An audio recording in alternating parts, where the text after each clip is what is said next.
घटना चक्र, सह प्रायोजक MDH मसाले, असली मसाले से MDH और पेट्रोलियम कंजर्वेशन रिसर्च एसोसिएशन। फिजूल गैस इस्तेमाल करने से कोई भी फैमिली बर्बाद हो सकती है।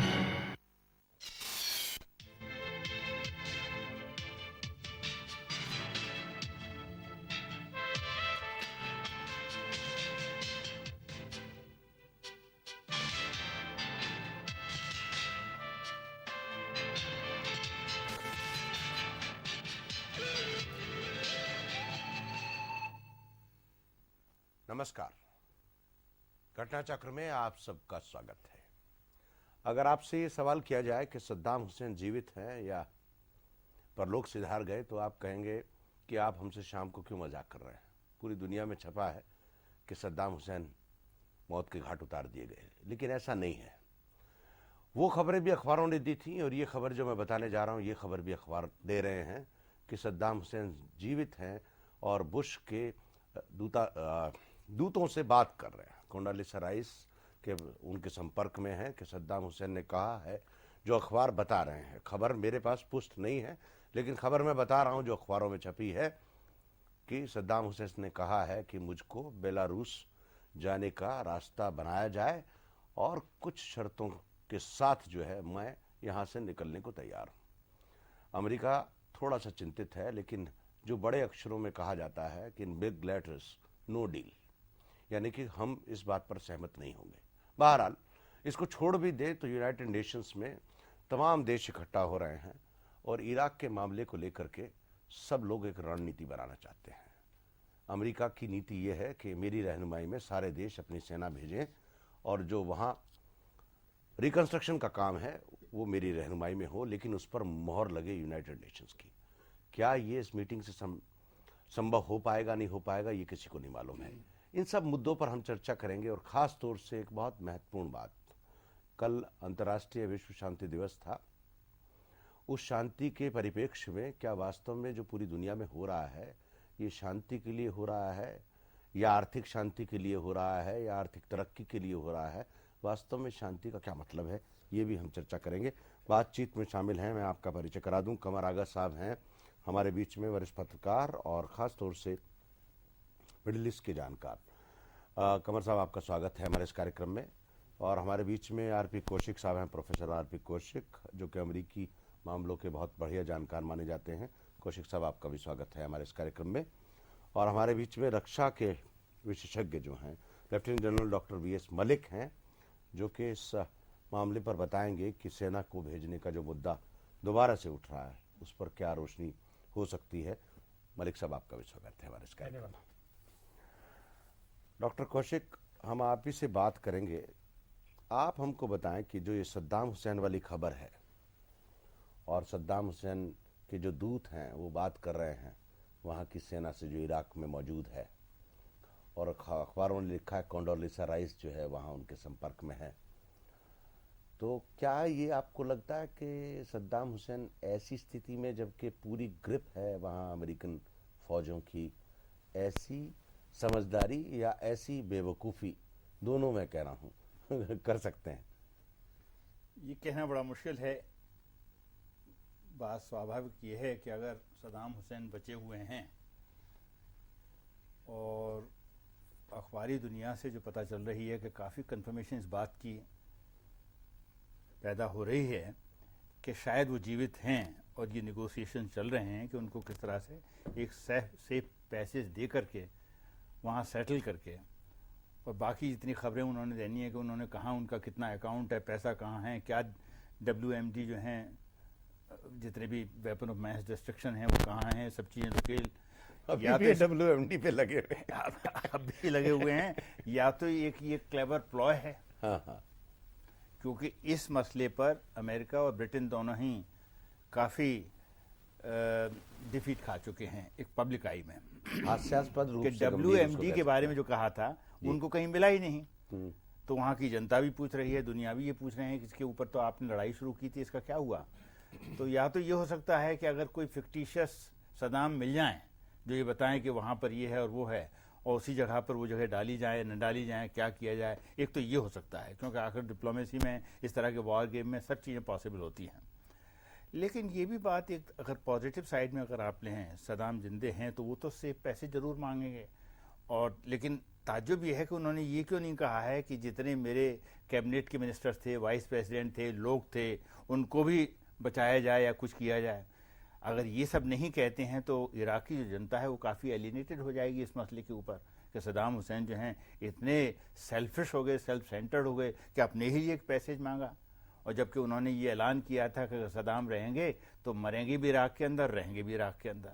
तो कुछ थोड़ी प्लॉजिबिलिटी इस केस की थोड़ी रिमोट सी जाहिर हो रही है। मतलब एक देखते हैं, संडे मिरर ने एक रिपोर्ट छापी है, उसको थोड़ा सा क्लियर करते हैं ताकि हमारे बाकी दोनों मेहमान जो है उस पर रोशनी डाल सके। देखें, according to the Sunday Mirror report, ousted Iraqi President Saddam Hussein has been in secret negotiations with US forces in Iraq for the past 9 days, not 1 day, 9 days.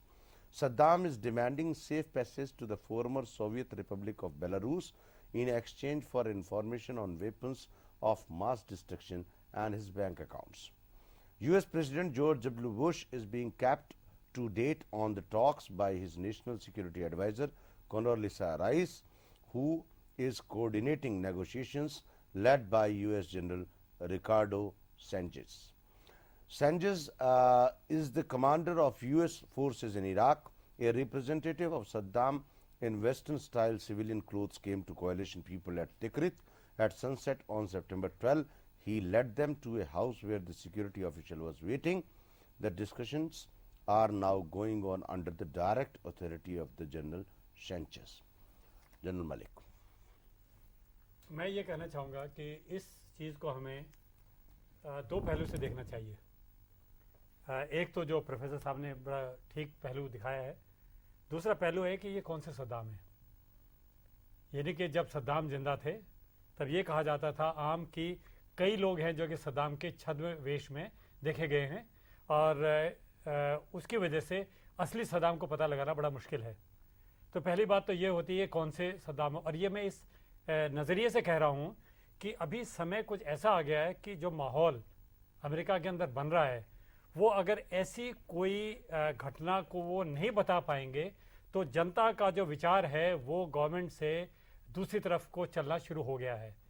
और इलेक्शन ज़्यादा दूर नहीं है और चुनाव का डर हर डेमोक्रेसी में सबको रहता है। तो ऐसी किसी घटना को वो अगर नहीं ऊपर ला पाएंगे तो उनके लिए परेशानियां खड़ी हो सकती हैं। और ये बात मैं इसलिए भी कहता हूं कि एक बार एक स्त्री सैनिक को लेके अभी उसकी रिपोर्ट्स आ रही हैं, कहा गया था कि उनको छुड़ा लिया गया है, लेकिन बाद में रिपोर्ट्स पता लगा कि वो छुड़ाया नहीं गया था, वो अस्पताल खाली हो चुका था जहां से वो स्त्री सैनिक को लिया गया था। और उसकी बड़ी भारी एकदम टीवी के ऊपर जो दिखाया गया वो सिर्फ मोराल को ऊपर करने वाली बात है। तो ये इन दोनों में कुछ तालमेल वाली बात ऐसा लगता है कि ऐसा भी हो सकता है। फिर बात आती है कि साहब ये जो फॉरेन टेररिस्ट आ रहे हैं ये एक छवि को लेकर आ रहे हैं और उनके दिमाग में जो बात है, तो ये जो सद्दाम साहब हैं अगर वो ये कुछ इस तरह से समझौता या कोई ऐसी बातचीत अमेरिका के साथ करने वाले हैं तो उनके जो एम्स हैं, अभी तक तो अल-कायदा और सद्दाम का कोई तालमेल नहीं था, ऐसा सुनने में आया, ऐसा देखने में आया है। लेकिन अभी जो वो बाहर के आतंकवादी आए हैं, क्या ये उनको भाएगा इस तरह का कोई ऐसा समझौता हो जाना? इस पर भी विचार करने वाली बात है। और सबसे बड़ी बात यह है कि अगर ये असलियत है तो क्या इसके बाद में आतंकवाद की क्या शक्ल रहेगी इराक में, और इराक की जो राजनीति वो क्या दिशा लेती है, इन सब पहलुओं पर विचार करना जरूरी हो जाता है। इस खबर में एक बात और भी है जो कि बेलारूस से कोई कंफर्मेशन नहीं आई है कि बेलारूस वहाँ शरण देने के लिए तैयार है या नहीं है। तो ये खबर उसी लिहाज से एक तरफा भी है। कमर भाई इसका पुष्टि करना तो बहुत मुश्किल है। मुझको तो ज़्यादातर ऐसा लगता है कि ये एक प्लॉय है, इसकी वजह से इसको लेके चलते हुए अगर देखा जाए इराक पिछले जब से इराक का ऑक्यूपेशन हुआ है तब से वहाँ पे सबसे ज़्यादा जो उसका अपोजिशन हो रहा है वो बाथ पार्टी और प्रो सद्दाम लॉयलिस्ट जिनको कहा जाता है, वो लोग इसका ज़्यादा विरोध कर रहे हैं अमेरिका का, और इन्हीं लोगों ने तकरीबन 165 अमेरिकन लोगों को मार डाला है पिछले, जब से मार्च से लेके अब तक जंग के बाद। इस खबर के छपने से बाथ पार्टी और दूसरे सद्दाम लॉयलिस्ट जो हैं उनके मोरल पे बहुत असर पड़ेगा, चाहे सद्दाम अरेस्ट हो या ना हो, सिर्फ खबर के आ जाने से ही काफ़ी वहाँ पे वो होगा। दूसरी बात ये कि अमेरिकन कभी नहीं चाहेंगे कि सद्दाम से बात करें या उसको, अमेरिकन की पहली जो बात है वो ये है, शुरू से जिसकी बात कर रहे हैं, कि वो जिंदा या मुर्दा जैसे भी हो उनको अरेस्ट करना सद्दाम। और दूसरी बात ये, जैसा आपने अभी बताया कि बेलारूस से अभी तक कोई कंफर्मेशन नहीं आया, कोई भी ऐसी कंट्री नहीं होगी जो इस पर आसानी से एग्री कर जाए कि हम वो सद्दाम हुसैन को अपने यहाँ पनाह दे दें।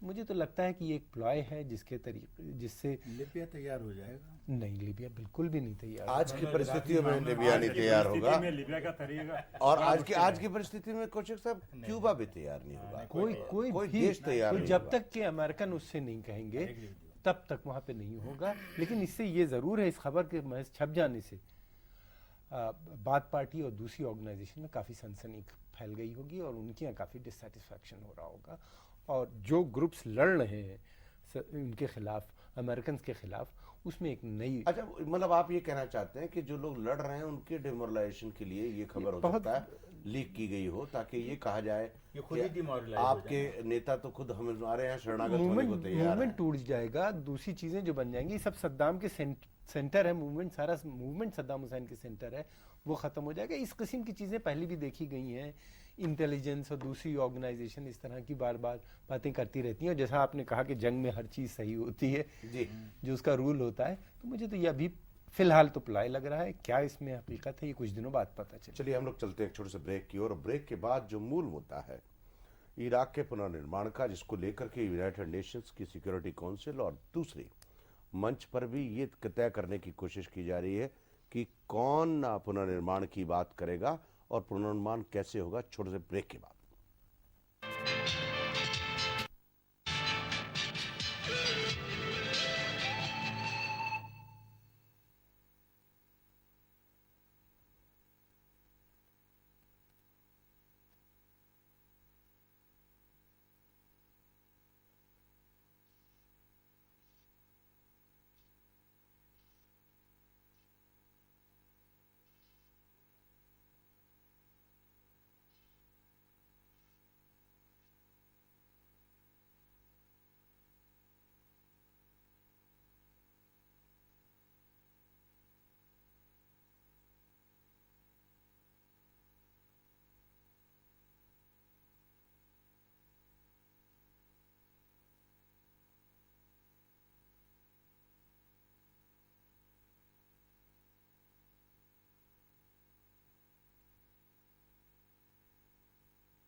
घटना चक्र में आप सबका एक बार फिर से स्वागत है। इराक का चक्रव्यूह यूनाइटेड नेशंस में हम लोग इस मुद्दे पर चर्चा कर रहे हैं और ख़ास तौर से 25 तारीख को इस महीने की अटल बिहारी वाजपेयी 5वीं बार लगातार यूनाइटेड नेशंस को संबोधित करेंगे।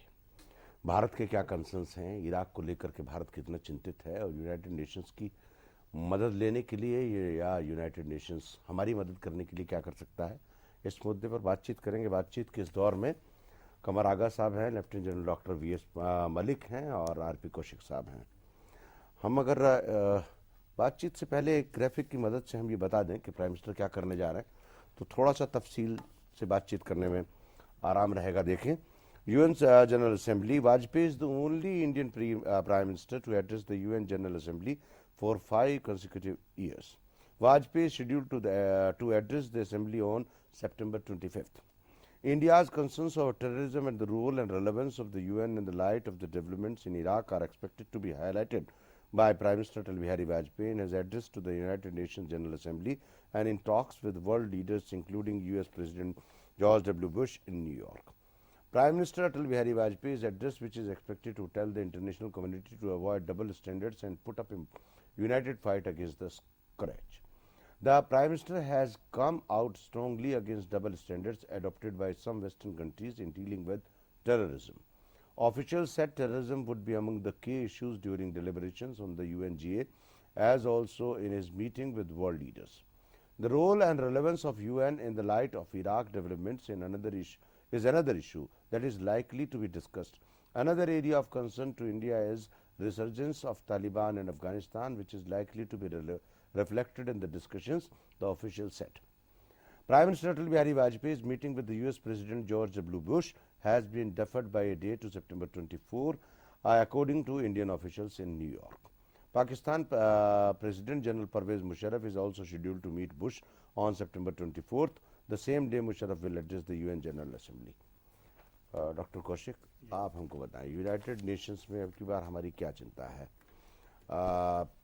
एज इराक के मामले को लेकर के, अपने यहाँ के टेररिज्म को लेकर के और हमारी जो एक बहुत लॉन्ग चेरिस्ड एम्बिशन है सिक्योरिटी काउंसिल का मेंबर बनने की, उसको लेकर के। जहाँ तक अखबारी दुनिया का मामला है और जिस तरह के स्टेटमेंट आ रहे हैं पॉलिटिकल लीडरशिप से, जाहिर है कि भारतवर्ष की अपरमोस्ट आइटम एजेंडा में है कि किस तरह से ये टेररिज्म का जो मसला है इसको कर्व किया जाए और किस तरह से सपोर्ट यूनाइटेड नेशन से, साथ साथ में फ्रेंडली नेशन से, यूरोपियन कंट्रीज से, America of course very specifically, उनसे कितनी सपोर्ट इस अपने कॉज के लिए ले सकते हैं।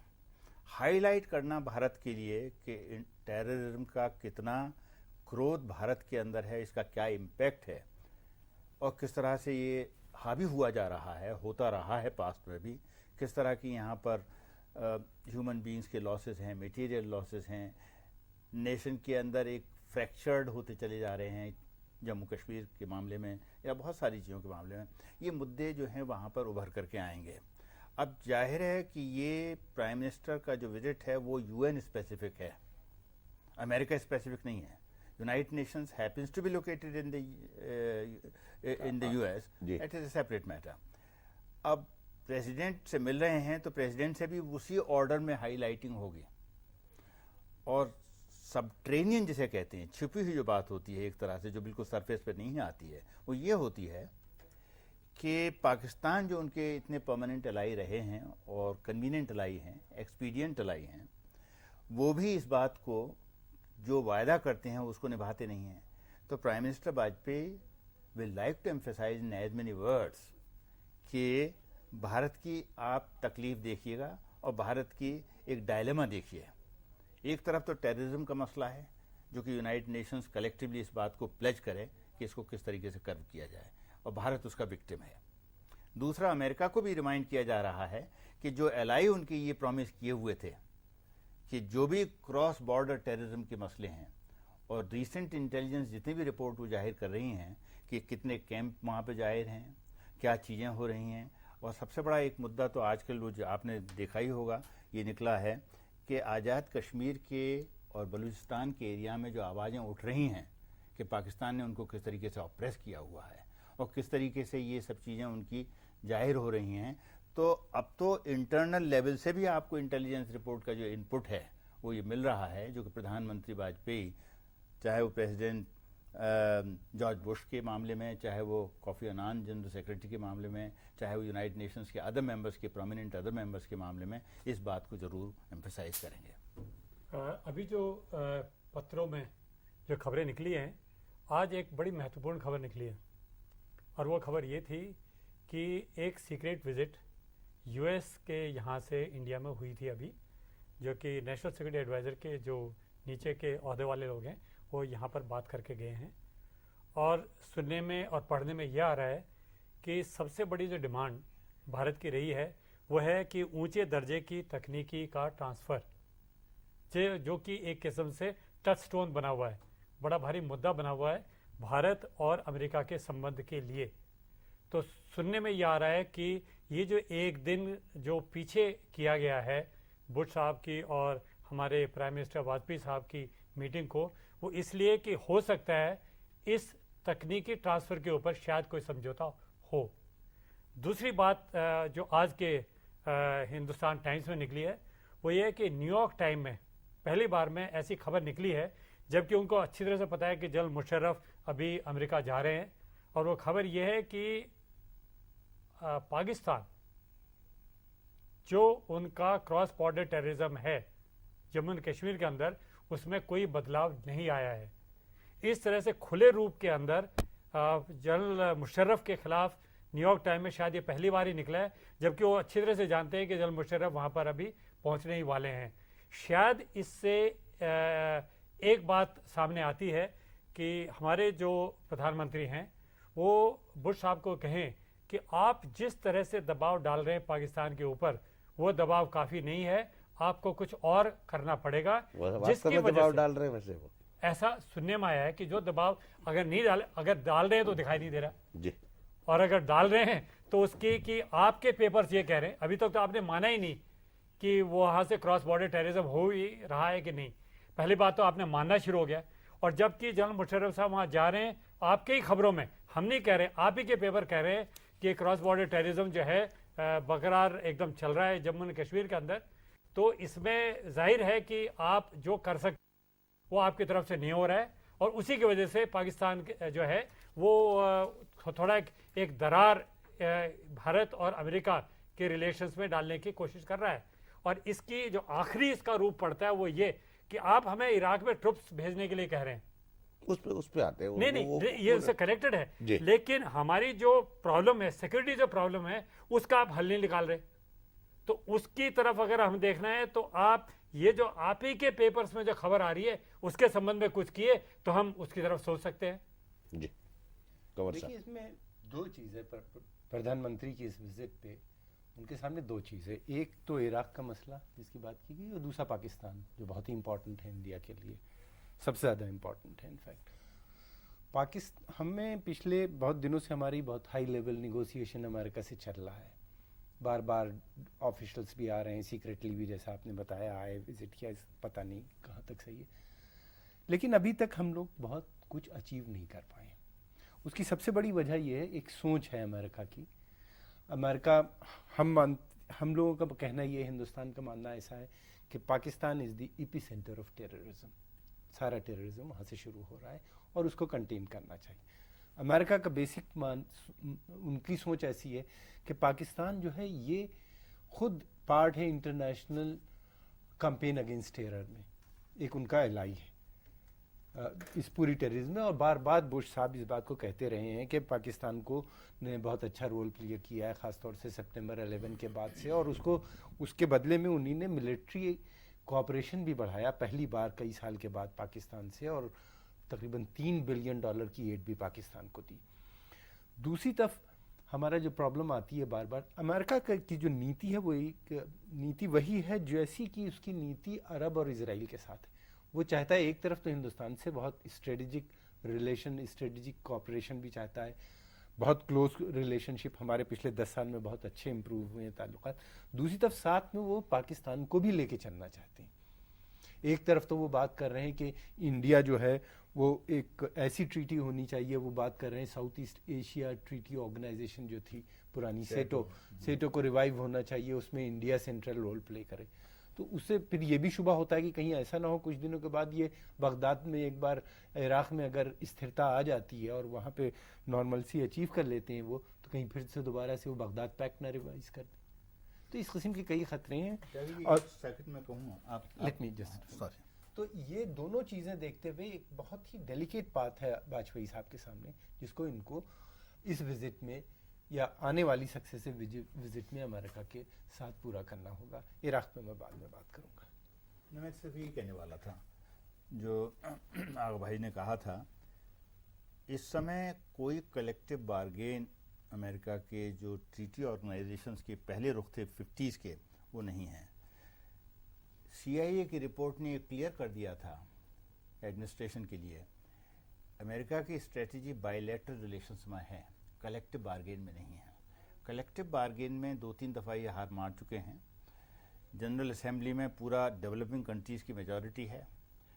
यूनेस्को से इनका विड्रॉल भी इसी बात पे हुआ था। हेनरी किसिंजर ने एक दफ़े ये भी कहा था कि अगर यही रुख रहा, ताज्जुब न होगा कि अमेरिका यूनाइटेड नेशंस से विड्रॉ कर ले। तो ये धमकी दी जा चुकी है। तो सिर्फ मैं ये कहूँगा कि इस समय वो भारत के साथ एक बायलैटरल रिलेशंस की एक स्ट्रेटेजिक डायलॉग रखें, और जैसा जनरल बता रहे थे डुअल टेक्नोलॉजी ट्रांसफ़र की पॉसिबिलिटी, उसमें वो बुश ने क्लियर कर दिया है, वो इस कंडीशनल पर है मामला। अगर आप इराक़ में अपनी सेना भेजते हैं हमको मल्टी नेशनल फोर्स के साथ कंट्रोल करने के लिए, रिकंस्ट्रक्शन के लिए, तो डुअल टेक्नोलॉजी का जो मसला है उसको हम स्पीड अप करेंगे। सेंसिटिव मसले हैं, ईरान के लिए ट्रांसफ़र ना हो जाए, इधर उधर ना हो जाए, इंटरनेशनल टेररिस्ट के हाथ में न पड़ जाए, kind of things they have been saying for a very long time. तो मैं सिर्फ यही कहूँगा कि भारत के सामने भी मुसीबत एक तरह से है कि अगर अमेरिकन का तो वो एक गिव एंड टेक वाला मामला होता है ना, क्विड प्रो को, अच्छा ठीक है ये हो रहा है, अब आप बताइए क्या करेंगे। अब उसमें भारत के लिए काफ़ी संकोच है, कैसे कर दें कि इराक़ के अंदर मान लिया आपको ड्यूअल टेक्नोलॉजी भी हो गई। मेरा ख्याल है कि भारत के अंदर, इराक़ के अंदर भारत की सेना को भेजना फिर भी बुद्धिमानी की बात नहीं होगी। ज़रूरी नहीं है कि वहाँ की जो फैक्शनल फाइट है आपस की, वो भारत की फ़ौज के जाने के बाद एकदम जो है शांति हो जाए, वहाँ उसी तरह गोलीबारी चलेगी। नहीं, मगर सवाल ये भी है ना कि मतलब जिस हिच के लिए हम लोग रुके हुए हैं कि यूनाइटेड नेशंस की अगर मोहर लग जाती है और अमेरिका की सब लोग मदद करने को तैयार हो जाते हैं, और जो जर्मनी और फ्रांस का रुख भी जो थोड़ा नरम हुआ है, उसमें अगर मान लीजिए अमेरिका भी झुक जाता है थोड़ा सा, ठीक है, तो जो इकोनॉमिक शेयरिंग का मामला है उस पर अमेरिका को थोड़ा सा ज़्यादा हिस्सा मिलता है और बाकी देशों को कम मिलता है। अगर उस मुद्दे पे सहमति हो जाती है और सिक्योरिटी काउंसिल में मतलब नाक इधर से ना पकड़ के दूसरी तरफ से पकड़ करके मोहर लगा दी जाए, तो फिर इंडिया के पास कहने को ये नहीं बचेगा कि साहब हमारे पास हम क्या करें, सिक्योरिटी काउंसिल ने मोहर लगा दी। क्यों जनरल साहब? मैं बिल्कुल ठीक यही बात कहने वाला था, और बड़ा अच्छी तरफ आपने इस डिस्कशन का जो मोड़ दिया है। एक और बात भी उभर के सामने आई, जैसे कि पवन आगा साहब ने जिस तरफ वो इशारा कर रहे थे, आज के पेपर्स में एक और बात सामने आई है।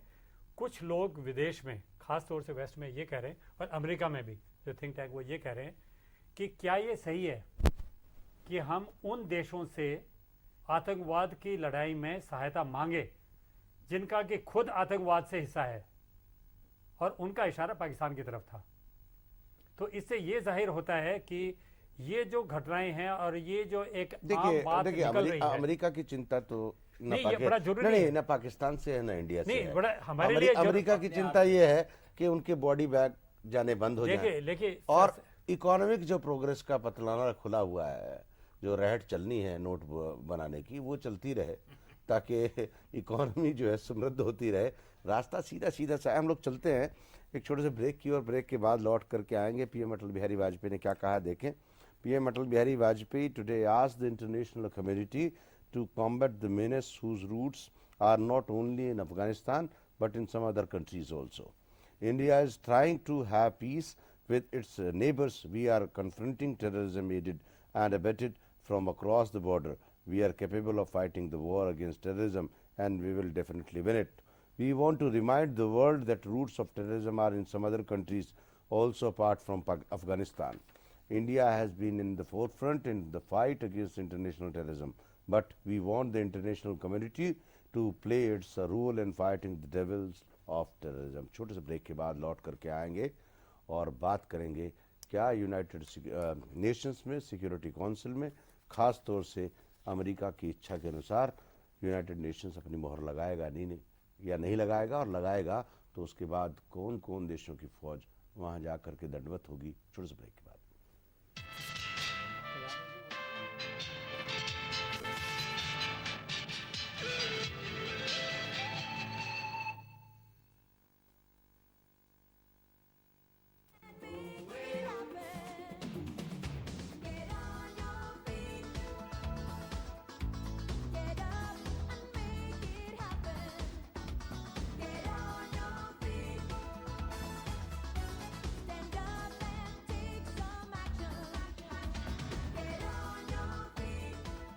The Renaissance Goa Resort. It's time for a renaissance.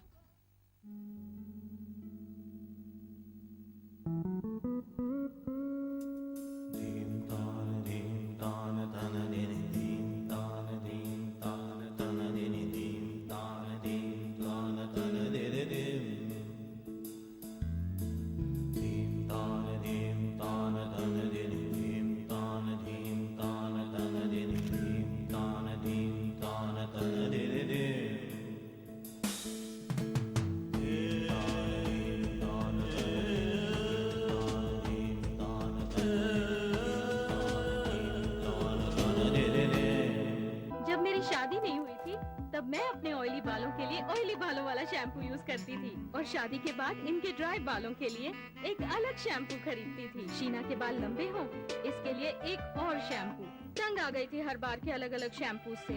फिर मैंने पाया सिम्को एक्स्ट्रा केयर हर्बल शैम्पू।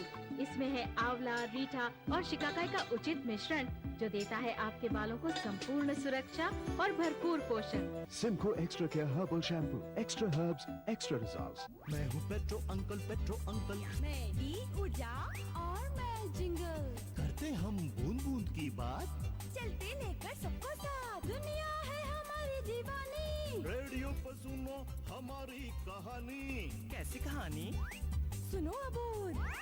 ऊर्जा के जो भी है सहारे, हम तो है प्राणों से प्यारे, यही तो है बूंद बूंद की बात। 37 रेडियो स्टेशनों पर 5 भाषाओं में प्रसारित पीसीआरए का संरक्षण अभियान। सुनते सुनते जीतो इनाम, बूंद बूंद की बात।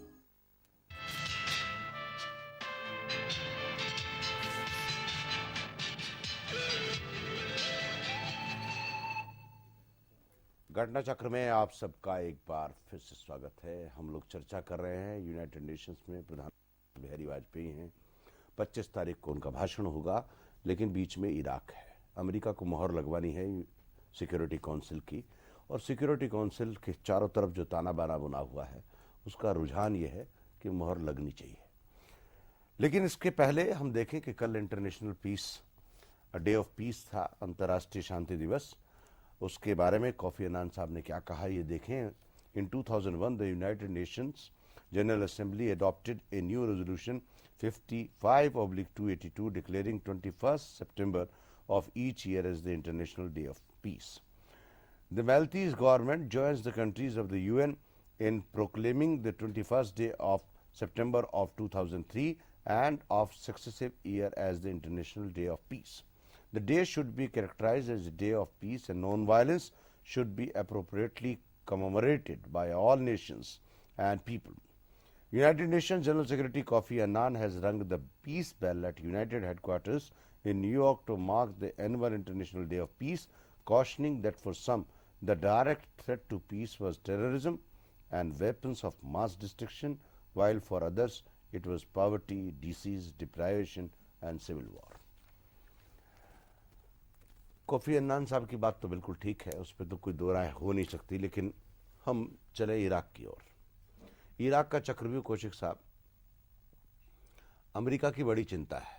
आप मुझे ये बताएं कि क्या यूनाइटेड नेशंस अमेरिका जो दूसरा रेजोल्यूशन लाने वाला है शब्द बदल करके, क्या इसके लिए तैयार होगा कि अमेरिका की फौज की रहनुमाई में ही इराक में बाकी देश, मित्र देशों की, या यूनाइटेड नेशंस के आह्वान पर देश वहां जो है अपनी पीस कीपिंग शांति फौजें भेजें?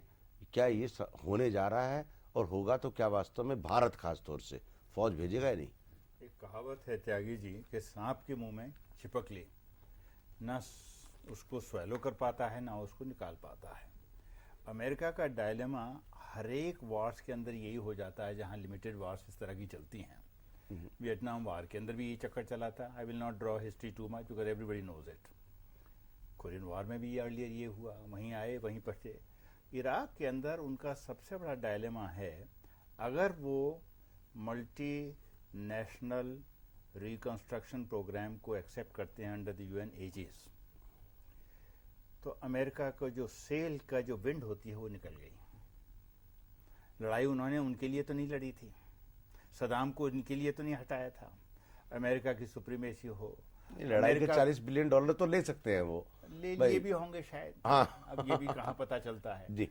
सबसे बड़ी बात तो ये है कि वहाँ एक ऐसी जगह भी है इराक सेंट्रल स्टेज, जो कि वेस्ट एशिया के जो मसले हैं, चाहे वो पैलेस्टीनियन रिलेटेड हैं, इसराइल रिलेटेड हैं, सीरिया रिलेटेड हैं, लिबिया, कितने ही सारे हैं, उनके ऊपर भी एक कंट्रोल टावर खड़ी हो जाती है। तो अमेरिका तो आराम से छोड़ने वालों में से नहीं है। हाँ, दूसरा मुद्दा ये है कि बार्गेन बराबर चल रहा है रशिया के साथ, चाइना के साथ, फ्रांस के साथ, जर्मनी के साथ, कि आप इस तरह के कोई पोजीशन लें जिसमें हम लोग वहाँ पर मेजर शेयर करें और सभी कंट्रीज़ के अंदर आएँ। उनकी पोजीशन मार्जिनली डिफरेंट हो जाती है। वो कहते हैं आप भी इसी लाइन में आ जाइए जहाँ पे हम सब लोग हैं, क्योंकि उनके अपने हित हैं, चाहे वो आर्थिक हित हैं, चाहे वो स्ट्रेटेजिक हित हैं, चाहे वो फ्यूचर विजन है उनका अपनी कंट्रीज़ का कि इराक फ्यूचर में क्या होगा, हमारी भी कोई रोड मैप पूरा होना चाहिए। तो ऐसे मसले पर ये कहना इस समय ये बार्गेन चलेगा। और जहाँ तक मैं सोच सकता हूँ, मैं यही कहूँगा कि यूनाइटेड नेशन का जो रेजोल्यूशन फिर दोबारा आएगा वो फिर एक मिक्स्ड कैरेक्टर का होगा। ओके।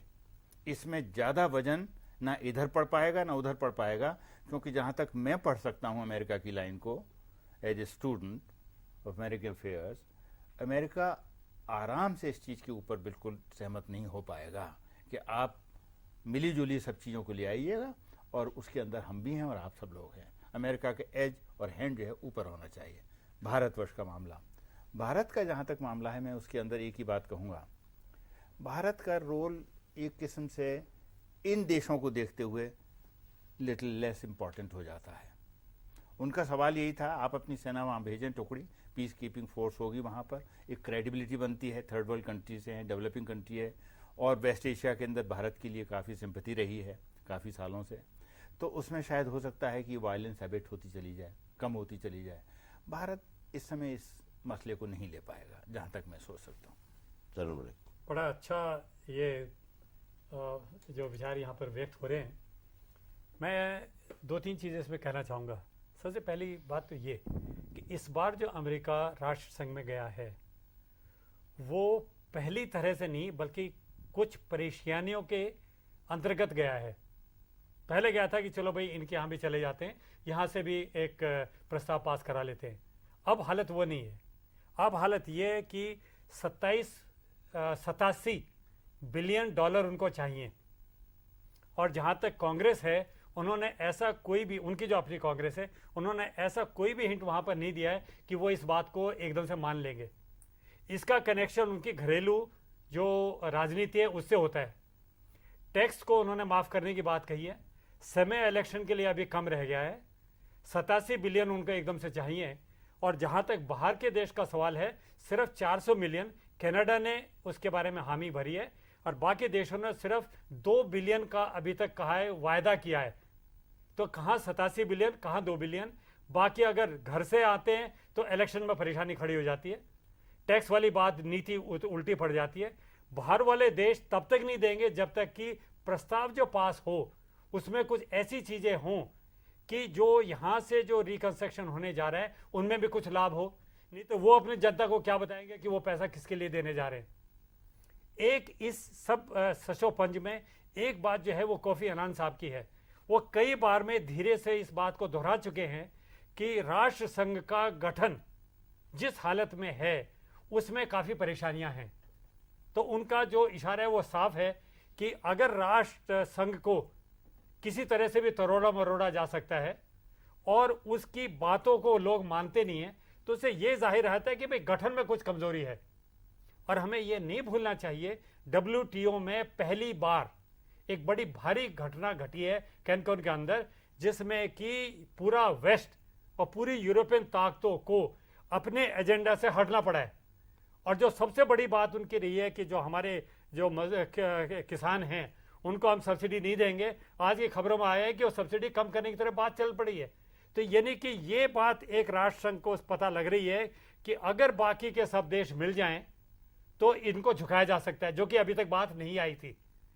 इसमें आज ही एक मैं कहना चाहूँगा, अगर आप एक थोड़ा मिनट मुझे दे तो, अभी royal college of defence studies का एक यहाँ पर एक दल आया हुआ है सर जनरल क्रिस्टोफर वॉलिस के अंदर। उन्होंने बड़े दो मजेदार सवाल उठाए। आज यूनाइटेड सर्विस इंस्टीट्यूशन में डिस्कशन हो रहा था और उनका सवाल ये था कि WTO के अंदर जो भारत ने भूमिका निभाई है, क्या वो एक अग्रणी डेवलपिंग नेशन का नेता बनने के लिए उठाई है या अपने राष्ट्र हित में उठाई है? जवाब उसका बिल्कुल साफ निकला, राष्ट्र हित में उठाई है। और यही पढ़ने में आ रहा है कि राष्ट्र हित में उठाई है। तो राष्ट्र हित जो है अभी सबसे पहले उभर का आ रहा है, भारत के लिए भी और बाकी देशों के लिए भी और अमेरिका के लिए भी। तो सब अपने राष्ट्र हित की लड़ाई है जो कि अभी राष्ट्र संघ में होने वाली है। तो हर एक राष्ट्र चाहेगा कि इसमें मेरे लिए क्या, और मैं नहीं समझता कि भारत जो है इसमें इस बार कोई ऐसी गलती करेगा जिसमें कि उसका राष्ट्र हित जो है वो सर्वोपरि ना हो। और एक छोटी सी बात मैं कर दूं कि ये कहना कि भारत बिल्कुल इसके खिलाफ है, ये शायद ठीक नहीं होगा। जबकि आज के पेपर बता रहे हैं कि भारत ने 18 अफसर, 70 बाकी मेडिकल के लोग इराक में जाने के लिए तैयार कर लिए हैं, जो कि 300 बेडेड हॉस्पिटल को चलाने वाले हैं। तो इससे यह जाहिर है कि भारत भी तिल मिला रहा है कि अभी जो हमें मौका मिल रहा है इससे हमें कुछ ना कुछ तो हमें करना पड़ेगा। और ऐसी हालत में शायद ये जो अभी तक विचार रहे हैं, हमें ये नहीं भूलना चाहिए कि जब भी हमारे यहाँ इसके ऊपर डिस्कशन हुआ था उसमें दो विचार रहे हैं, अपनी पार्टी के अंदर भी और कांग्रेस के अंदर भी। कंवर साहब देखिए, अमेरिका का ये बड़ा सोचा समझा कदम था इराक में जाने से पहले।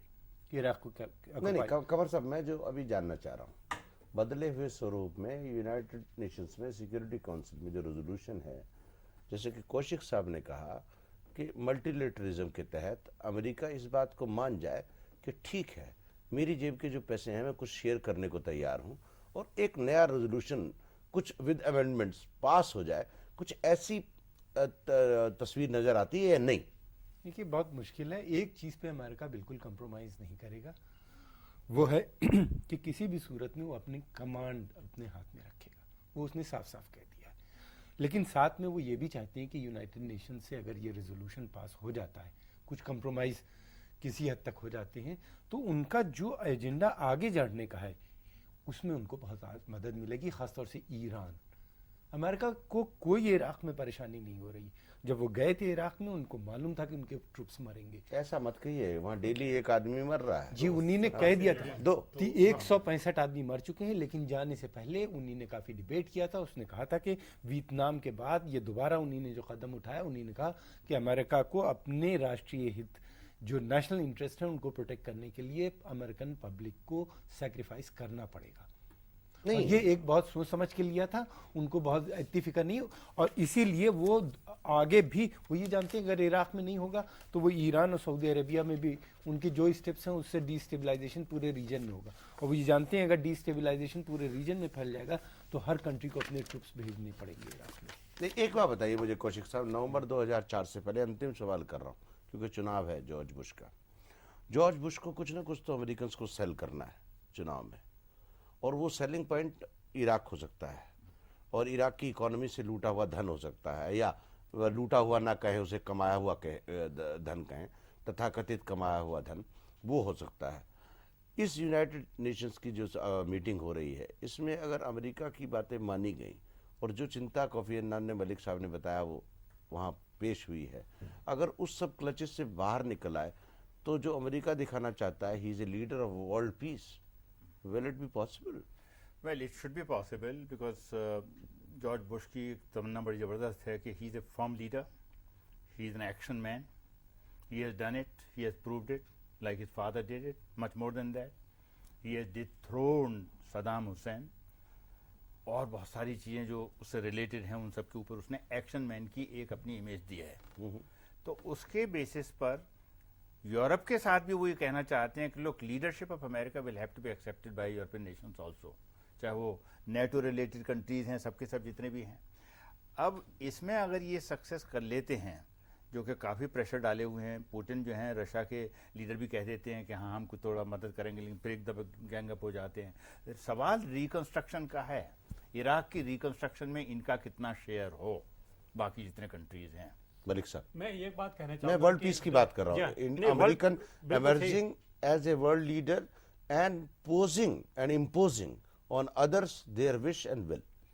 एक इस बात को हम दूसरे पहलू से भी अगर लें, बात वही है, आप उसी का उत्तर देना मैं चाहूँगा। लीडरशिप की बात सब जगह उठ रही है, आपने भी आगे साहब ने बताई, लेकिन उसमें ऐसे प्रेफरेंस हैं जिसके अंदर की राष्ट्र संघ ने ये मान लिया है कि राष्ट्र संघ की जब सेनाएं भेजी जाएं उसमें एक लीड नेशन हो, तो उसमें लीडरशिप वाली बात तो वहां पर वो मान ली जाती है कि यूनाइटेड नेशंस जो पास करे प्रस्ताव, उस प्रस्ताव में अमेरिका को लीड नेशन की तरफ रखा जाए, तो लीडरशिप वाली बात तो मान जाती है। लेकिन सवाल उठता है असली वही जिसकी तरफ मैं पहले इशारा कर रहा था कि उनकी घरेलू राजनीति में उन्होंने ये कहा था कि वहां पर कुछ सैनिक हताहत होंगे, ये बात तो ठीक है, लेकिन एक और बात ये उन्होंने ये साथ साथ ये कही थी कि इराक में जब हम जाएंगे रिकंस्ट्रक्शन इतनी जल्दी हो जाएगा कि उसके तेल से ही वहां के खर्चे के पैसे दिए जा सकते हैं। वो उनकी कैलकुलेशन थोड़ी सी गड़बड़ हो गई है और उसके लिए उनमें बाकी लोगों की मदद चाहिए, नहीं तो वो अपनी जो जनता है उनको जवाब देना मुश्किल पड़ेगा। तो इसमें कुछ तो उनको समझौता करना पड़ेगा राष्ट्र संघ में, जिसमें कि सबको लेके साथ आगे बढ़ सके और अपनी जनता के सामने ऐसा कोई प्रस्ताव रख सके कि उनकी जो ये कैलकुलेशन में थोड़ा ऊपर नीचे हुआ वो मान ले। तो है बात, लेकिन सवाल ये है कि अभी भी काफी गैप है यूरोप और अमेरिका में। ब्रिटेन, फ्रांस और जर्मनी की जो अभी समिट 2 दिन पहले जो हुई उसमें इन तीनों ने कहा कि यूनाइटेड नेशन का रोल होना चाहिए। सही बात है। दूसरी तरफ ये भी है, अमेरिका कभी भी इसको मंजूर नहीं करेगा। दूसरी सवाल ये कि जैसा कौशिक साहब ने बताया, रिकंस्ट्रक्शन का जो सवाल है, रिकंस्ट्रक्शन ही मेन मुद्दा है। सब हर कंट्री यूरोप की जितनी भी है, इंक्लूडिंग इंडिया, जितनी भी बड़ी पावर्स हैं क्षेत्र में, चाहे यूरोप में हो या एशिया में हो, वो सब अपना एक रोल चाहते हैं कि रिकंस्ट्रक्शन में उनका भी एक रोल हो। अमेरिका खुद अब ये डिसाइड कर रहा है, डिसाइडिंग पोजीशन में है कि वो कितना रोल किस कंट्री को देंगे, किस तरीके से ये शेयर होगा। इस शेयर के ऊपर अभी भी कोई सहमति नहीं हो पाई है और मैं नहीं समझता हूँ कि ये बहुत आसानी से मसला हल हो जाएगा। बल्कि ये ज़रूर है, पूरी कोशिश इस बात की है कि पिछली लड़ाई भूल जाए और एक नया चैप्टर शुरू किया जाए जिसके ज़रिए कुछ कहीं पे सहमति आए और आगे बढ़ा जाए। कंवर साहब आपका बहुत बहुत शुक्रिया, कौशिक साहब आपका भी बहुत बहुत शुक्रिया, मलिक साहब आपका भी बहुत बहुत शुक्रिया। धन्यवाद। ये यूनाइटेड नेशंस की जो जनरल असेंबली है, इसके भाषण के बाद एक तस्वीर थोड़ी सी बदलती हुई नजर आएगी। अमेरिका को ये तय करना है सबके साथ रहना है या अकेले चलना है, और सबके साथ रहना है तो शायद इराक का मामला आसान हो जाए, और अकेले चलना है तो किस तरह से चलना है ये तस्वीर भी उभर करके आएगी। जब ये तस्वीर साफ होगी हम फिर चर्चा करेंगे कि अमेरिका अकेला क्यों चलना चाहता है, सबके साथ क्यों नहीं, और सब लोग अमेरिका के साथ क्यों नहीं चलना चाहते हैं, और अमेरिका सबको साथ लेकर के जो विश्व शांति का सपने की बात कर रहे हैं और आतंकवाद से लड़ने की बात कर रहे हैं, उसको साथ लेकर के क्यों नहीं चलना चाहते हैं। कल मिलेंगे नए विषय के साथ, नए मेहमानों के साथ। तब तक के लिए धन्यवाद, नमस्कार, खुदा हाफिज।